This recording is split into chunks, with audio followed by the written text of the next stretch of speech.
Welcome in to the Believe in Mavs podcast. I'm your new host, Wyatt Huskins, here with Alex Sisopoulos. And Alex, this was a very rough game to start off my new tenure with Believe as the Mavericks drop to the Detroit Pistons in overtime. And I just don't know what to say. What are your initial reactions to this game? Well, we're 10 and 12 now, but my initial reactions are I can't believe we've had two games this season where a role player or a guy that I would consider to be an 8 through 12 on a team has the best game of their life. So tonight it was Killian Hayes, obviously. This is the Killian Hayes game.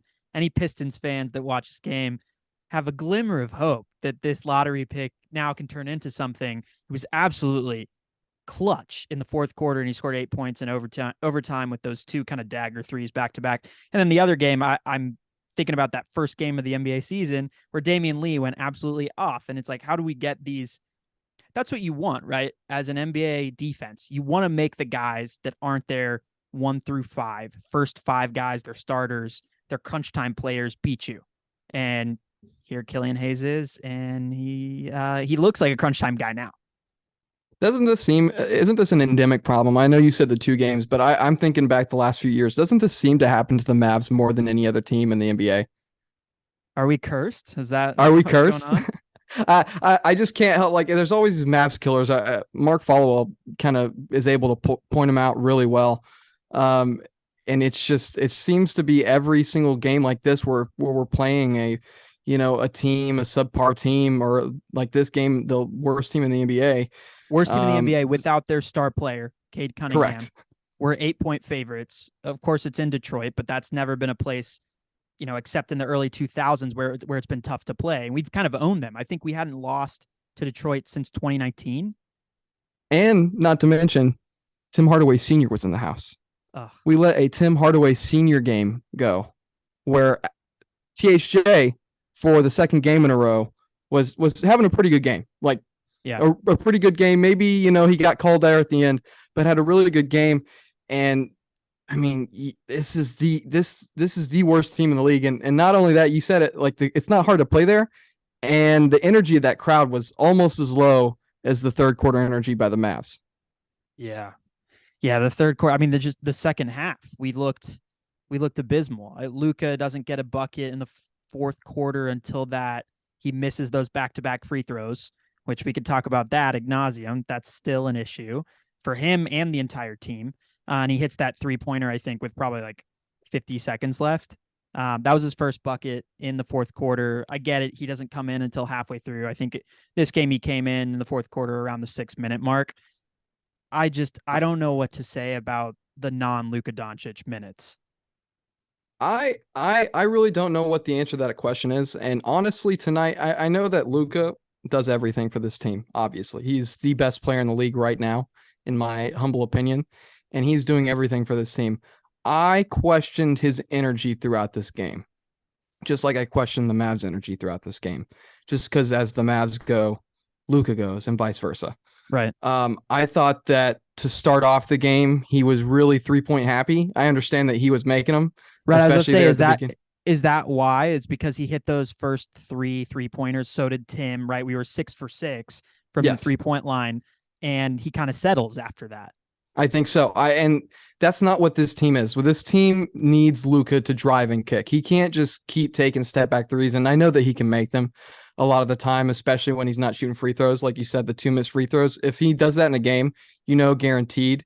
If he hasn't been making his threes up until that point, he's going to later in the game, because that's just how he's got the fish graph. I don't know what his issue is. He can't make free throws and threes in the same game. It's just impossible. But it was this lack of effort to get into the paint. And even when he was able to get past that 3-point arc, he just instead reverted to just backing him down and going for fadeaways. And he didn't make a lot of fadeaways this game. I know he's really talented and all 3-level scorer, but his fadeaway dirt shots today were not falling. And I don't really know like what to say about the non-Luka minutes either. Like it was, you expect Josh Green to come in and do his thing now, that he's emerging as this, energy and effort. Not only that, but like a guy who can score and play make and defense. And other than that, I have no idea what this bench is doing. I really don't. Yeah, I know, this is not a new thing, us talking about, or any, people that follow the Mavs fans, or reporters, knowing that we have on our second unit a problem with playmaking, creation. Of course, that's why we go and use our last roster spot. We drop Faku and we pick up Kemba. He was in street clothes tonight, and eventually he'll get into the rotation. Um, it's just like Spencer is supposed to be that creator in that second unit, and too many times he falls into that wasting 6 to 8 seconds of the shot clock with the ISO dribble. And I didn't feel like he was aggressive enough getting to the rack and creating other opportunities. And then, similarly, we were just talking about Luka kind of settling because he started hot. Same thing with Tim. I mean, Tim's never been a guy that's going to break guys down off the dribble and get to the paint and slash. That's not who he is. I actually felt like he did a pretty decent job at it this game. He was pretty I aggressive agree. going to the hoop. And he had a lot of in and outs. I thought like he really felt like he was on, and the shot was going to fall every time. I felt confident when he was releasing the ball, but we need more, and I don't know how we get it without a trade. Like, it's a prayer that Kemba comes back and is a shell of himself from 2 years ago, where Yeah. he averaged 19 points per game. Like, I don't know what we're gonna get from him. We can't expect much. Yeah, I don't think you can ask more from Tim Hardaway Jr. I think he had a really good, really good game. Probably the Like best you game of said, his season, honestly. I think so too. I do think so. Like you said, the in and outs. That's what really hurt in terms of the shooting percentage, because like you said, they looked like they were going in. It didn't look like he was going to miss 50, or not 50, like 5 or 6 shots in a row like you have seen earlier this season. Yeah. I would say with Spencer, and I don't know if this would be a good strategy or not, because Luka is eating so much in the first quarter. Is there a way to get Spencer the ball more in that first instead of going so Luka heavy? I know we want to get Luka going to start the game, but have we seen an instance to where, if he doesn't get off early, that he can't just come back and do it later in the game? I feel like if we started running the ball through Spence, letting him distribute more. I know Luka has, his own struggles playing off the ball, but if we were to run the offense through Spencer Dinwiddie to start the game, more so than Luka, I think that would get him going more, earlier. And that way he takes that rest. And in that rest time, he knows, oh, hey, I'm cooking this game. I can go out in the second quarter and be aggressive. Whereas, right now, he's just kind of sitting around Yeah. he's like he's just running up and down the court right now when Luka's just dominating the first quarter. I don't know. What do you think about that? I like it. I think, to me, it's funny. I listen to Charles Barkley. Everyone does when they watch those TNT games.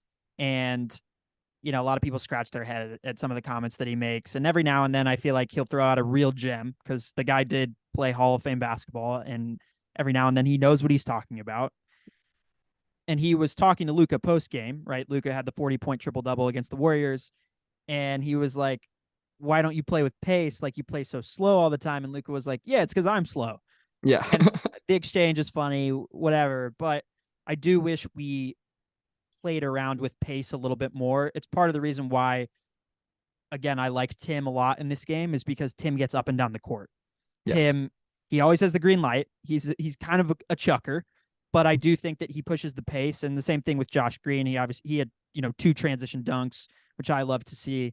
And I wish that Spencer did that too, because I think at his size, he's able to push the ball and get to the rack and really challenge, rim protectors and shot blockers, because he's a 6'6" combo guard. And I think a lot of times we don't let our offense move forward. And even sometimes that starts with Luka holding on to the ball at 3/4 court instead of pushing it up to a wing. It's of course, it's a personnel issue that Reggie can't kind of take that ball at the midline, at the half court line, and really do anything with it. He had a nice 3-point and one where he got the 4-point play. He did miss another technical foul shot, which Yep. I feel like I've seen Reggie do too many times. Yep. And I get Luka's a 72% free throw shooter. Luka and this is probably for this offseason coming into next season, needs to be the guy that's shooting those technical free throw shots. And he did make one, but they took it away from him. Right. Or Tim. Like if Tim has found his shot, then I guess Tim should take every single free throw. Speaking of free throws, there was a funny moment in the game. I can't remember. It was definitely late where Christian Wood was like, no, it was a shooting foul. It was a shooting foul. And I was like, no, Christian, we don't want you going to the free throw line because I know you're going to miss. And I think maybe he went 1 for 2, but I love his confidence. But I feel like at that point, it's like, I just want to have a higher PPG. I don't really care, about like getting the ball out of bounds and getting a better shot opportunity. Yeah, I when it comes to the free throws, like you just can't keep shooting yourself in the foot. Like, yeah, this is just like the last 3 weeks or something like that. It's been pretty atrocious. It was to start out the season with a few guys, and now it seems to be everybody. Right. I mean, I really don't know what the solution is unless it's everybody, before the game, hey, everybody gets to shoot 100 free throws and see who's making it. Like at this point, you got to do something. Another way that I think that we could maybe curb this energy getting out in transition early, especially early in the game. Like, I don't understand why Jason Kidd hasn't played with the lineups, especially the starting unit. I know this has been a big thing on Twitter, right, and the Dallas media is asking him about it now, and he's like, hey, stop asking me about it. But it needs to be addressed at some point, because even with THJ being inserted into the lineup, like that's not enough at this point. Like, you're having just Luka, like I said, he's popping off early, but it's just kind of him. And then when he finds the open 3-point man, they're getting the shots in, or unless it's, Reggie Bullock, then it's, not going anywhere close to the hoop. However, I would say another lineup instead of, hey, let's get Christian Wood in the lineup, like that's an easy solution. I don't think it's as easy, as people want to say it is, because he is obviously lacking in a lot of departments, especially his defense, specifically his on-ball defense is atrocious, especially when he's and the split defensively that the Mavs had, the shared minutes of Luka, Dinwiddie, and Wood on the court. It's terrible. Abysmal. Yeah, I think it's like the worst defensive rating like for any lineup out there in the NBA. So don't put them on the court for more than 5 minutes in a game. Yeah, I wouldn't. And my solution to that would be, I love the Maxi Kleba combo with Christian Wood. I think that he makes up for a lot of the things that Seawood lacks, especially when it comes to rotating on the weak side. Like, Maxi is an elite rotation player on the weak side as a defender. Like, that's just that he's one of the best in the NBA. And instead of having Spencer in the lineup, I know that he is, probably our second best player. Maybe it's a tie between him and Seawood. But I would, if we really want to get that energy going, I would go with Luka, Green, Dorian, Christian Wood, Maxi. I think that is your best lineup to start a game, because Josh Green's going to bring the energy every single night. Doe is the same way. He doesn't really show it, I don't think, as much. I don't think you can see it as much as with Green, because Green is so much faster and so much more athletic. But Doe comes in and he does his job every single night. Like, that is not. You want Dwight Powell coming off the bench? Yes, I think he should be the energy igniter off the bench. Absolutely, I think he does so many good things for this team, except for rebounding and shot blocking. The two things that you need a center to do. Yeah. He can't do them, which is so unfortunate. But he is such a good in every other aspect of the game, for his position and for his skill set. Like, he's A+ energy, A+ roll, A+ screener. Like, he is a perfect combo to go. I think, obviously with Luka, right? Because him and Luka have this weird, strange, amazing connection. But with a guy like Spencer, who really likes to drive the ball, if you're able to get him into the game, and he's automatically, hey, go look for your shot. Go run the offense. Luka's going to play more off ball, which is something, I said earlier. But if they were to adjust the lineup like that, say, hey, Spence, go get yours, and he's running those screen and rolls with Dwight, I don't see how that's not a recipe for success, because you have to change something. Like, this is not acceptable. You just can't keep doing this. There's so many points in this game where it's just like, dude, you got to change something, and it doesn't seem to be happening. Yeah, I mean, as long as, because Luke is playing the whole first quarter, so if you get half of that with Dwight, I don't mind that because, like you said, like their connection is, what really keeps Dwight alongside all of his intangibles on the court, because in that It's pick and Luca. roll, yeah, in that pick and roll though, he is really a threat, and to have a vertical lob threat for Luca in that scenario, I think is just really really helpful. And obviously Maxey doesn't provide that on pick and roll situations. All he can do is pop, and his Yeah, shot really hasn't been falling. So I know as a Mavs fan watching, every time he rips an open three right now, the way that he's been shooting, I expect it to clank. Um, but that can be fixed with one good Maxey game where he hits 6 threes, right? absolutely. I Yeah, I mean, I think the teams that are playing the Mavs defensively have shown so many double team looks to Luca in the second half. I'm surprised that there haven't been more like set pieces called to that, where walking the ball up the court, if you're gonna do that, great, but knowing that like Seawood's gonna hop up to the high post, or he's gonna go to the top of the key or something like that, and Luke has to take it to the wing, draw the double, and there's going to be a weak side backdoor cut. I'm just saying, like, I'm making this up off the top of my head, but some sort of set play, because it's happening in the last 6 minutes of the game, almost every single possession offensively, when we're bringing it out on a non fast break or a non secondary break. So I just feel like there hasn't been enough play calling from a coaching standpoint. And I know that like that's asking for a lot. A lot of NBA head coaches rarely call plays, maybe 3 to 5 a game. You've got your sets off of the inbound, but that's basically it. It's not college. It's the NBA. You let your players do their thing, but we're so anemic on offense in the second half that I think we need it.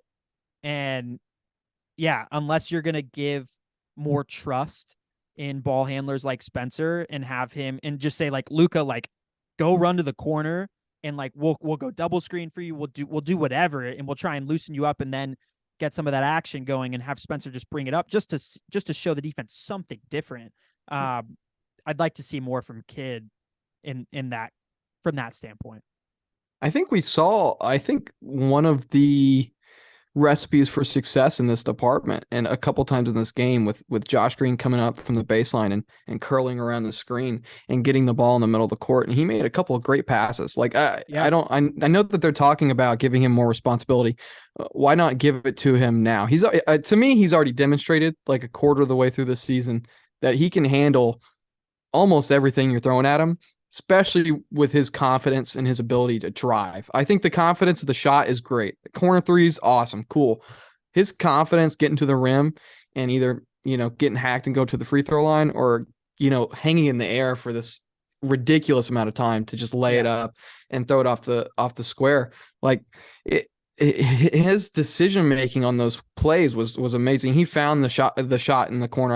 I can't remember who he threw it to, but like he has this weird set of skills that is so perfect to fit in a lineup with Luka Doncic. Like he is such a great playmaker, shooter. He can kind of dribble and he can drive, and he is a great defender. Like I mean, at this point he may be our second or first best defender on the team. Maybe a little bit overzealous at times. Like I think it was in the second quarter when he was on Jaden Ivey, and he was just a step or two too close on a guy who loves to drive the ball and is really good at it. And you don't really need to be that close. I know he had a 3 in overtime. But how many of those did he miss though? Yeah, exactly. In the third and fourth quarter. I mean, exactly. You got to sag off that guy. Talk about the Pistons a little bit. Like their first round picks looked really good in this game. Yeah. Jalen Duren. You want to know why we missed JaVale McGee, I guess, in this game? I guess it's more so that like we just miss a true rim protector and like a starting caliber center on this Mavericks team. Like we had with Chandler and the 2011 championship run. And we really missed it though, because Duren was dominant on the offensive glass. Their team was dominant on the offensive glass. Yep. I think he had like 6 dunks in this game. And then Ivy was really impressive too. Straight line speed wise, like crazy. He's up there with Morant. I like Morant's quicker than him for sure, but they're very similar in that respect when they get their full steam drive going straight up and down. And the other guys like Maxey, of course, has that straight line speed. But I'd put him at the top of the lead in that respect. So really impressed with them. I hate watching Sadiq Bey hit threes against us, although I'd have come to love Josh Green, obviously, and what he's been doing this year. When are we going to see Hardy? Like, at what point is he going to get some minutes? Because Spence is great. I mean, you're talking about him being that versatile, like, ball handler guy who can play in multiple roles, like many of the Mavericks players can't. But even in the pick and roll scenario, Spence is not great. He's better ISO off of a switch and breaking down a big. But I think Hardy's shot off of the dribble, mid range, and what he's shown that he can shoot in the G League. I mean, he's shooting like 48% from three or something like like that, and the highest points per game too. Yeah, on like 9 3-point attempts per game. That's the craziest number to me. Like put the guy in. Yeah, put him in. We have no one else that can create off the dribble. Like, we're asking Josh Green to do that, and Josh Green could dribble halfway up the court, and he might bounce it off his leg at some point. Like, I love the guy, but like he's a 2-3, and he's supposed to be a corner shooter, run up and gun, and dunk it on the break and give us some awesome crowd plays. But like, we got to figure other stuff out, and I really want to see like Kemba and Hardy get a shot. I don't understand why the third quarter wasn't the opportunity to get Jaden into the game. Like I said, Pistons, the worst team in the NBA. And we had it was just such a low effort quarter, low energy quarter. Like, this kid wants to play. Like, the videos I've seen of him, especially when it comes to off the court stuff, like, he is happy go lucky, ready to do whatever it takes to be a part of this team. That's what it seems. That's just who he seems to be as a person. Why not let him show that on the basketball court? Like, I don't understand.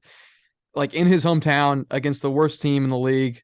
Yeah. Like, give him a run. Like J Kidd is sitting here saying like, oh, I hope he'll have the opportunity to play. Like, dude, like, you run the rotations. Like, this is right. This is not anybody else. Nico's not calling you down. When is the moment small enough for him to get in the game? Like, I get Does it. Have to be a 20-point blowout? You don't want to play him against the first game that you're playing the regular season against the Warriors, the team you lost in the conference finals last year. That's fine. I completely understand.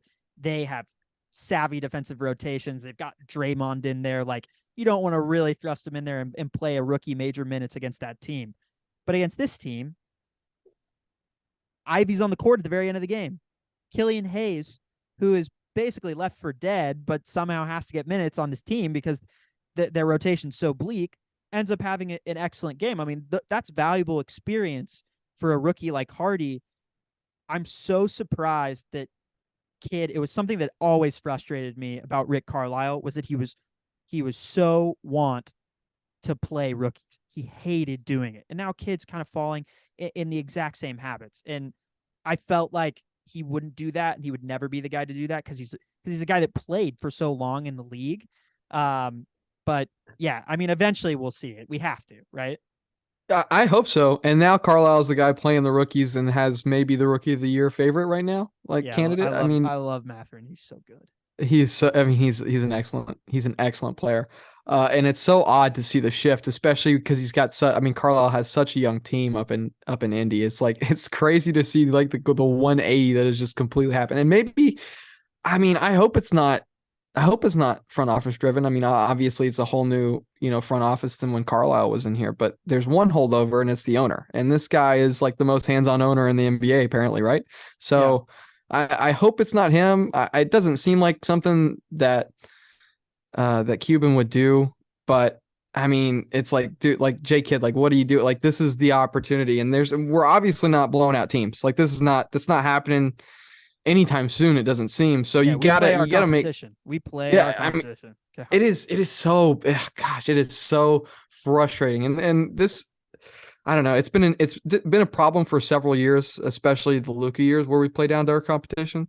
And I don't know if it's coming from him or not. Like, I love Luka. Luka is obviously the best, like I said earlier, the best player in the league. I just don't know where that issue stems from. Like, he is the holdover of like the top guys, right? And Timmy's still bringing it every night. Like I don't question his energy. I question his closeout ability. I think he has probably the worst closeout in the NBA. It seems he just kind of does this weird like just swat at the ball. I don't really understand it. It's not you think good. it's worse than Spence's? Spence's is pretty terrible too. We got a lot of guys who can't close out. It seems. I mean, that's why we lost this game is because we played pitiful defense. Like terrible. They scored 100 points in the going, before the third quarter had even ended.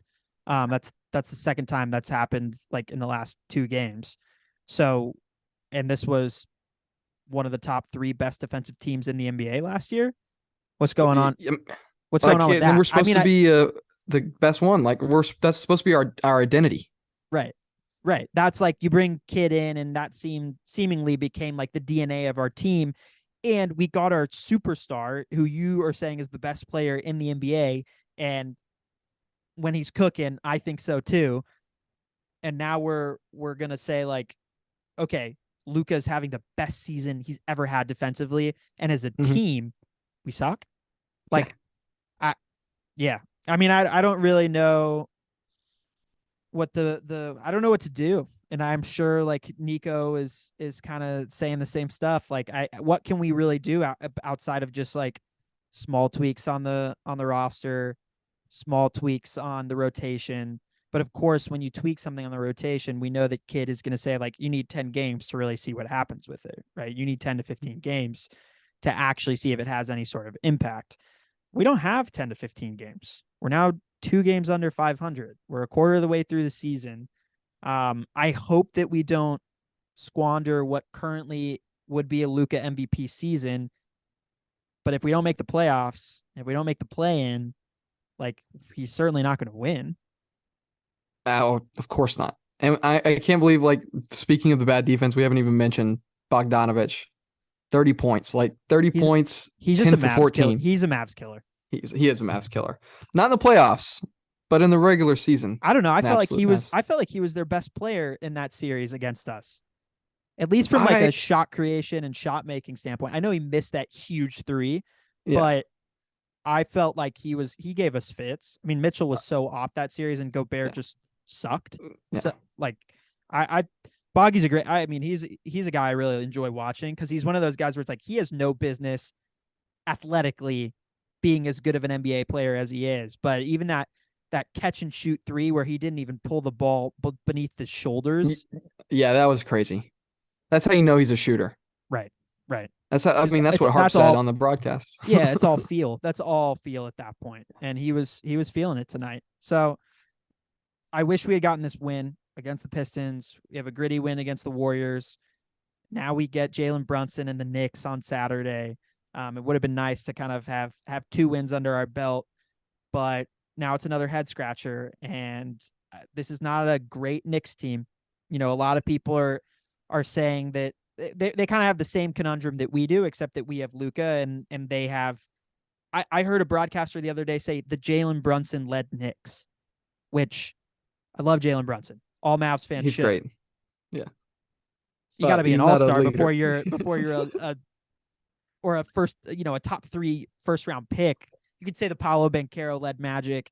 I wouldn't even say the Jaden Ivey led Pistons. Like it's very few players that get that nomination. But unfortunately he's probably the best player they've got. So we'll see. I don't know. Do you have like marginal expectations for this game on Saturday, or what's your feeling?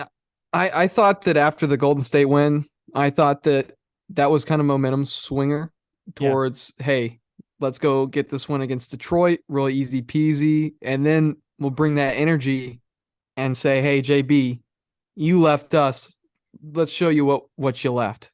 Yeah. And then you put up this stinker like for an 11:30 a.m. game in New York where, Madison Square Garden could potentially be like absolutely raucous because there is a huge potential for New York fans to come from watching the soccer game, U.S. Netherlands, be absolutely hammered and come into Madison Square Garden with so much noise for an 11:30 a.m. game that could just absolutely rock the morale of this team. That's a good point. Probably not Luka because he's used to playing in Europe, but every single other player could be shell shocked. Like I wouldn't be surprised. And I hate to say that. I hate to say that because like there's some dogs on this team. Like Doe is a dog, Luka is a dog, but some of these guys, they don't really have that dog mentality, especially like guys like Maxey. Like I love Maxey as a defender, but dude gets so scared at times. Like you said, like you're just not expecting him to make any shot that he's taking right now. Yeah. Like there's a huge possibility for JB to be, he feels disrespected from the offer that the Mavs gave him. Madison Square Garden is going to be raucous. And who knows, maybe RJ Barrett has a good game. Maybe Julius Randle has a good game. Like there's endless possibilities for this game to go bad for us. And I don't see a whole lot on the other side of, man, there's so many opportunities for us to just blow this Knicks team out because they're not that good. I just don't see that when we're playing so up and down, especially after this loss. I just don't. My hopes aren't high, to answer your question. Yeah, I think just looking ahead to the game, look and see what really, really beat you against this Detroit team. And it was additional opportunities that they got on the offensive glass. Absolutely. So communicate that to the personnel, make sure that they know that, since you're the last in pace in the NBA, who cares? Why don't all 5 of you crash the defensive glass? It doesn't matter because you're going to walk the ball up the court anyway. The nice thing is the Knicks aren't a great 3-point shooting team. So I think, if we shoot hot in this game, that bodes well for us. I can't wait to see some Luka post up on JB moments because it's going to happen at least twice in the game. They're obviously really good buddies. Up You that think more number, than that? I think way more than that. I think Luka's going to hunt it down. To be honest, I know. Yeah. He loves to go after the matchup. Does. Yeah. He's a matchup seeker. It's really smart, in the way that he plays, and obviously you hope that he does that too to conserve energy.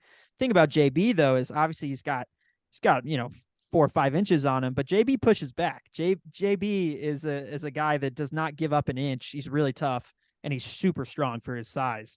It's just so funny, like his game has developed so much, Jalen Brunson, and how much he plays like Luka now. Yeah. And it'll be fun to watch the two of those guys, and they're obviously really good friends. That's why I think it'll be up. I think Luka's not only for the matchup. I think he not to embarrass JB or anything. I think it's just gonna be like a friendly, like, hey, I'm coming at you. Like you better be ready. Yeah. It's gonna be a good game though, and Wyatt and I we'll hop on the mic afterwards, and hopefully we have some good things to say.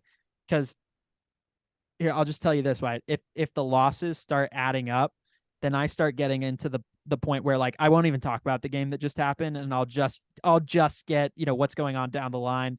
Yeah, I'm reserving myself from giving out a take right now because Tim had a really good game.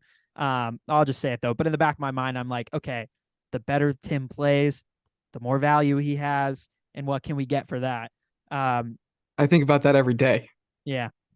But unfortunately, but like you said, Tim's a dog though. Like he goes out there and he gives it his all. Like he's a competitor, and I'm grateful that he's on the Mavs because he's pushing other guys to do that. And I think at this point in his career, he knows his role. He doesn't try too much. One last, I think, fun little thing we should do here. You've got your Hobbit poster behind you. Give me some sort of pop culture, like fantasy crossover from this game, like a takeaway or like a comp that you can make. Doesn't have to be Lord of the Rings, could be Marvel, could be whatever you want. But I'm testing you a little bit here. Yeah, I would say, man, this is, I'm not really sure. I feel like, man, that you may stump me on this one because I'm a huge nerd. I'll even show you. I have a little tattoo here. That's the binary sunset from episode 4, Star Wars: A New Hope. Wow. Right there on my forearm. Yeah, I'm a huge nerd. That's my secret. That's on the inside. My sports, I lay it on my shoulder, have it on my sleeve, but my nerdiness is inside. And you've asked it to come out on the spot, which, I wish I was a little bit more prepared. Just the low energy, the low effort, like let's go back to the Hobbit. Let's do the Hobbit.